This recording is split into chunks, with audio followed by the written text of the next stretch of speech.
श्रीगणेशलक्ष्मीस्तोत्रम्। ॐ नमो विघ्नराजाय सर्वसौख्यप्रदायिने दुष्टारिष्टविनाशाय पराय परमात्मने लंबोदरं महावीर्यं नागयज्ञोपशोभितम् अर्धचंद्रधरं देवं विघ्नव्यूहविनाशनम्। ॐ ह्रां ह्रीं ह्रूं ह्रैं ह्रौं ह्रः हेरम्बाय नमो नमः। सर्वसिद्धिप्रदोऽसि त्वं सिद्धिबुद्धिप्रदो भव। चिन्तितार्थप्रदस्त्वं हि सततं मोदकप्रियः। सिन्दूरारूढवस्त्रैश्च पूजितो वरदायकः।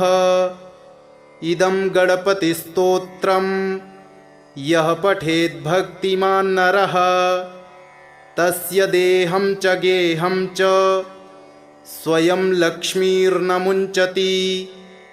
ॐ नमो विघ्नराजाय सर्वसौख्यप्रदायिने दुष्टारिष्टविनाशाय पराय परमात्मने लंबोदरं महावीर्यं नागयज्ञोपशोभितम् अर्धचंद्रधरं देवं विघ्नव्यूहविनाशनम्। ॐ ह्रां ह्रीं ह्रूं ह्रैं ह्रौं ह्रः हेरम्बाय नमो नमः। सर्वसिद्धिप्रदोऽसि त्वं सिद्धिबुद्धिप्रदो भव। चिन्तितार्थप्रदस्त्वं हि सततं मोदकप्रियः। सिन्दूरारूढवस्त्रैश्च पूजितो वरदायकः। इदं गणपतिस्तोत्रं यः पठेद्भक्तिमान् नरः तस्य देहं च गेहं च स्वयं लक्ष्मीर्न मुञ्चति। ॐ नमो विघ्नराजाय सर्वसौख्यप्रदायिने दुष्टारिष्टविनाशाय पराय परमात्मने लंबोदरं महावीर्यं नागयज्ञोपशोभितम् अर्धचंद्रधरं देवं विघ्नव्यूहविनाशनम्। ॐ ह्रां ह्रीं ह्रूं ह्रैं ह्रौं ह्रः हेरम्बाय नमो नमः। सर्वसिद्धिप्रदोऽसि त्वं सिद्धिबुद्धिप्रदो भव। चिन्तितार्थप्रदस्त्वं हि सततं मोदकप्रियः। सिन्दूरारूढवस्त्रैश्च पूजितो वरदायकः। इदं गणपतिस्तोत्रं यः पठेद्भक्तिमान् नरः तस्य देहं च गेहं च स्वयं लक्ष्मीर्न मुञ्चति। ॐ नमो विघ्नराजाय सर्वसौख्यप्रदायिने दुष्टारिष्टविनाशाय पराय परमात्मने लंबोदरं महावीर्यं नागयज्ञोपशोभितम् अर्धचंद्रधरं देवं विघ्नव्यूहविनाशनम्। ॐ ह्रां ह्रीं ह्रूं ह्रैं ह्रौं ह्रः हेरम्बाय नमो नमः।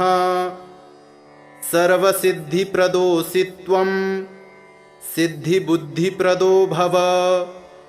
चिन्तितार्थप्रदस्त्वं हि सततं मोदकप्रियः। सिन्दूरारूढवस्त्रैश्च पूजितो वरदायकः। इदं गणपतिस्तोत्रं यः पठेद्भक्तिमान् नरः तस्य देहं च गेहं च स्वयं लक्ष्मीर्न मुञ्चति। ॐ नमो विघ्नराजाय सर्वसौख्यप्रदायिने दुष्टारिष्टविनाशाय पराय परमात्मने लंबोदरं महावीर्यं नागयज्ञोपशोभितम् अर्धचंद्रधरं देवं विघ्नव्यूहविनाशनम् ॐ ह्रां ह्रीं ह्रूं ह्रैं ह्रौं ह्रः हेरम्बाय नमो नमः। सर्वसिद्धिप्रदोऽसि सिद्धिबुद्धिप्रदो भव चिन्तितार्थप्रदस्त्वं हि सततं मोदकप्रियः सिन्दूरारूढवस्त्रैश्च पूजितो वरदायकः इदं गणपतिस्तोत्रं यः पठेद्भक्तिमान् नरः तस्य देहं च गेहं च स्वयं लक्ष्मीर्न मुञ्चति। ॐ नमो विघ्नराजाय सर्वसौख्यप्रदायिने दुष्टारिष्टविनाशाय पराय परमात्मने लंबोदरं महावीर्यं नागयज्ञोपशोभितम् अर्धचंद्रधरं देवं विघ्नव्यूहविनाशनम् ॐ ह्रां ह्रीं ह्रूं ह्रैं ह्रौं ह्रः हेरम्बाय नमो नमः। सर्वसिद्धिप्रदोऽसि त्वं सिद्धिबुद्धिप्रदो भव चिन्तितार्थप्रदस्त्वं हि सततं मोदकप्रियः सिन्दूरारूढवस्त्रैश्च पूजितो वरदायकः इदं गणपतिस्तोत्रं यः पठेद्भक्तिमान् नरः तस्य देहं च गेहं च स्वयं लक्ष्मीर्न मुञ्चति। ॐ नमो विघ्नराजाय सर्वसौख्यप्रदायिने दुष्टारिष्टविनाशाय पराय परमात्मने लंबोदरं महावीर्यं नागयज्ञोपशोभितम् अर्धचंद्रधरं देवं विघ्नव्यूहविनाशनम् ॐ ह्रां ह्रीं ह्रूं ह्रैं ह्रौं ह्रः हेरम्बाय नमो नमः।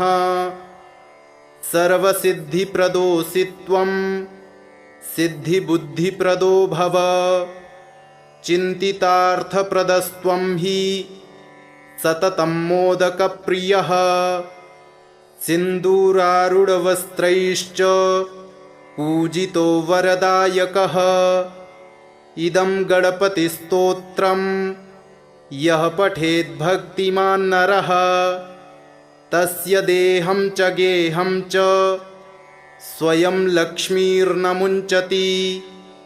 ॐ नमो विघ्नराजाय सर्वसौख्यप्रदायिने दुष्टारिष्टविनाशाय पराय परमात्मने लंबोदरं महावीर्यं नागयज्ञोपशोभितम् अर्धचंद्रधरं देवं विघ्नव्यूहविनाशनम् ॐ ह्रां ह्रीं ह्रूं ह्रैं ह्रौं ह्रः हेरम्बाय नमो नमः। सर्वसिद्धिप्रदोऽसि त्वं सिद्धिबुद्धिप्रदो भव चिन्तितार्थप्रदस्त्वं हि सततं मोदकप्रियः सिन्दूरारूढवस्त्रैश्च पूजितो वरदायकः इदं गणपतिस्तोत्रं यः पठेद्भक्तिमान् नरः तस्य देहं च गेहं च स्वयं लक्ष्मीर्न मुञ्चति। ॐ नमो विघ्नराजाय सर्वसौख्यप्रदायिने दुष्टारिष्टविनाशाय पराय परमात्मने लंबोदरं महावीर्यं नागयज्ञोपशोभितम् अर्धचन्द्रधरं देवं विघ्नव्यूहविनाशनम् ॐ ह्रां ह्रीं ह्रूं ह्रैं ह्रौं ह्रः हेरम्बाय नमो नमः।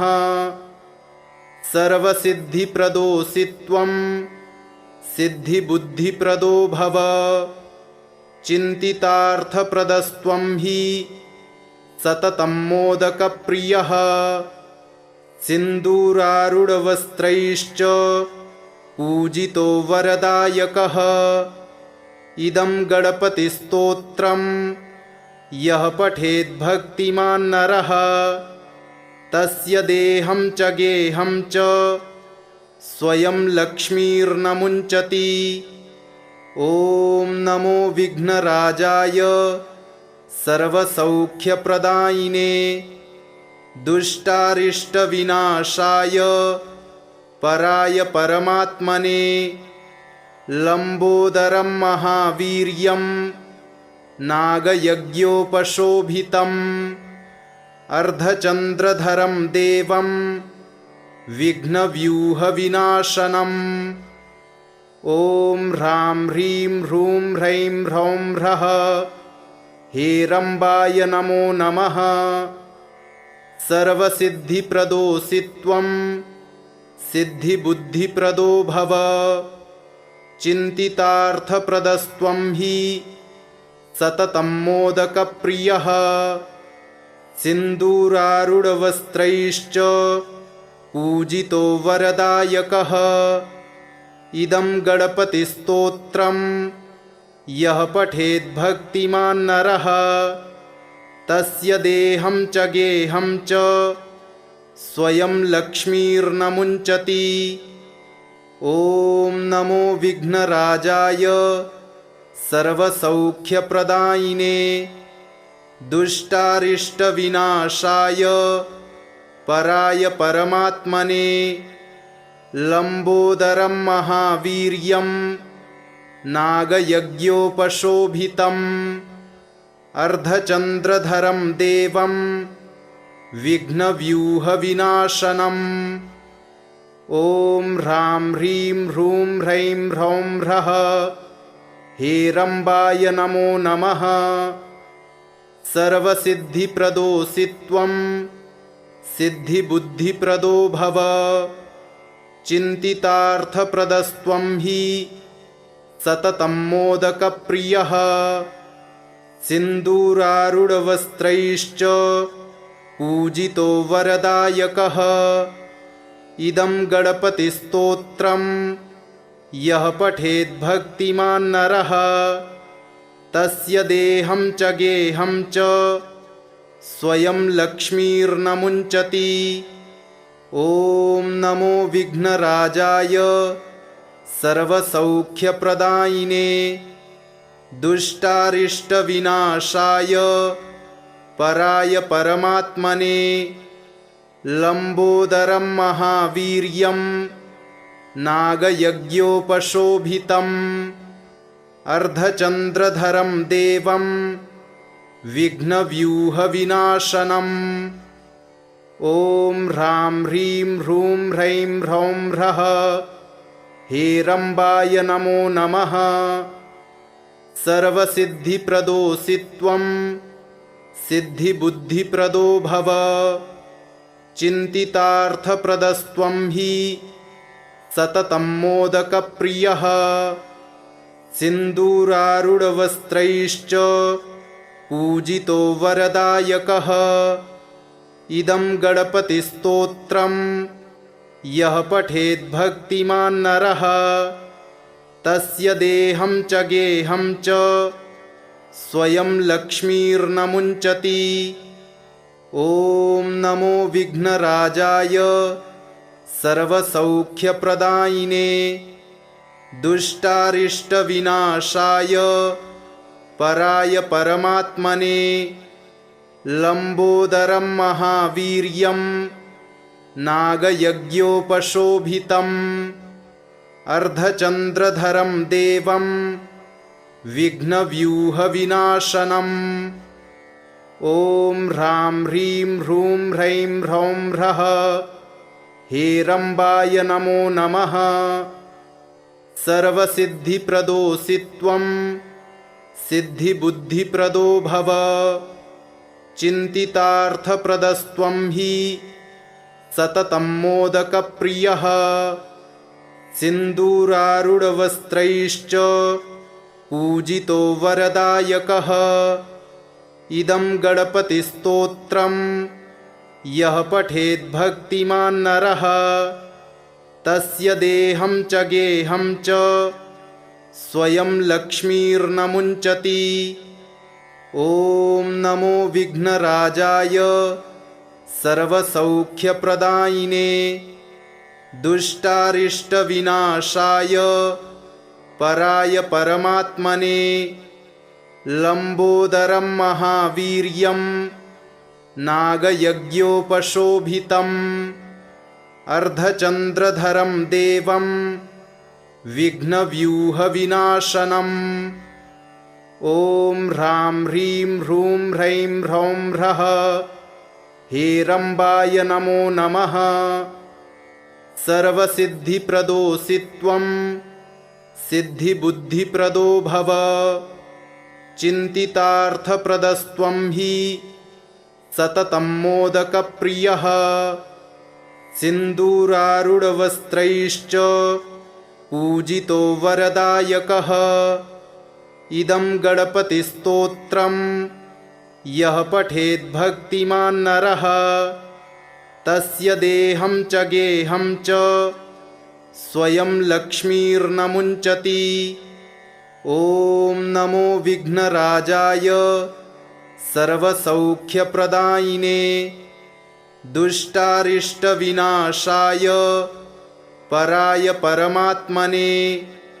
लम्बोदरं महावीर्यं नागयज्ञोपशोभितम् अर्धचन्द्रधरं देवं विघ्नव्यूहविनाशनम्।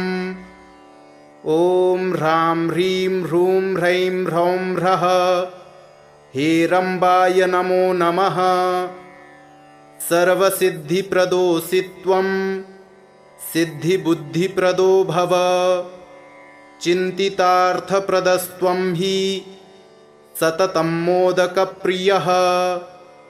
सिन्दूरारूढवस्त्रैश्च पूजितो वरदायकः। इदं गणपतिस्तोत्रं यः पठेद्भक्तिमान् नरः तस्य देहं च गेहं च स्वयं लक्ष्मीर्न मुञ्चति। ॐ नमो विघ्नराजाय सर्वसौख्यप्रदायिने दुष्टारिष्टविनाशाय पराय परमात्मने। लम्बोदरं महावीर्यं नागयज्ञोपशोभितम् अर्धचन्द्रधरं देवं विघ्नव्यूहविनाशनम्। ॐ ह्रां ह्रीं ह्रूं ह्रैं ह्रौं ह्रः हेरम्बाय नमो नमः। सर्वसिद्धिप्रदोऽसि त्वं सिद्धिबुद्धिप्रदो भव। चिन्तितार्थप्रदस्त्वं हि सततं मोदकप्रियः। सिन्दूरारूढवस्त्रैश्च पूजितो वरदायकः।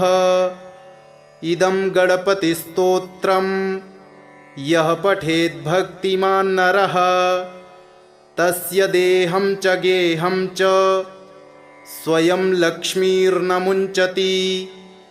ॐ नमो विघ्नराजाय सर्वसौख्यप्रदायिने दुष्टारिष्टविनाशाय पराय परमात्मने।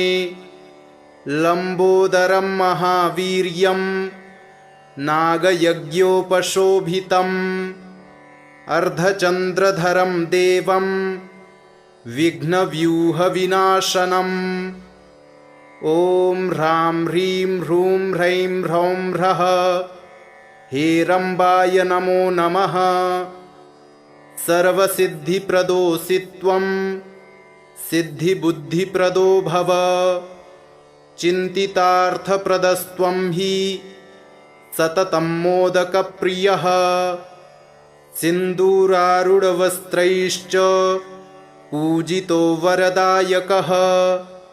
इदं गणपतिस्तोत्रं यः पठेद्भक्तिमान् नरः तस्य देहं च गेहं च स्वयं लक्ष्मीर्न मुञ्चति। ॐ नमो विघ्नराजाय सर्वसौख्यप्रदायिने दुष्टारिष्टविनाशाय पराय परमात्मने। लम्बोदरं महावीर्यं नागयज्ञोपशोभितम् अर्धचन्द्रधरं देवं विघ्नव्यूहविनाशनम्। ॐ ह्रां ह्रीं ह्रूं ह्रैं ह्रौं ह्रः हेरम्बाय नमो नमः।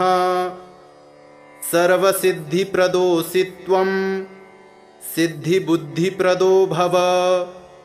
चिन्तितार्थप्रदस्त्वं हि सततं मोदकप्रियः। सिन्दूरारूढवस्त्रैश्च पूजितो वरदायकः। इदं गणपतिस्तोत्रं यः पठेद्भक्तिमान् नरः तस्य देहं च गेहं च स्वयं लक्ष्मीर्न मुञ्चति। ॐ नमो विघ्नराजाय सर्वसौख्यप्रदायिने दुष्टारिष्टविनाशाय पराय परमात्मने। लम्बोदरं महावीर्यं नागयज्ञोपशोभितम् अर्धचन्द्रधरं देवं विघ्नव्यूहविनाशनम्।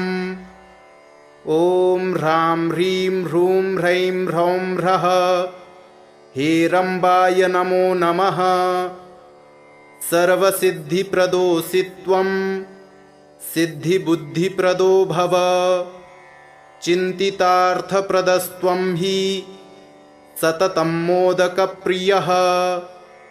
सिन्दूरारूढवस्त्रैश्च पूजितो वरदायकः।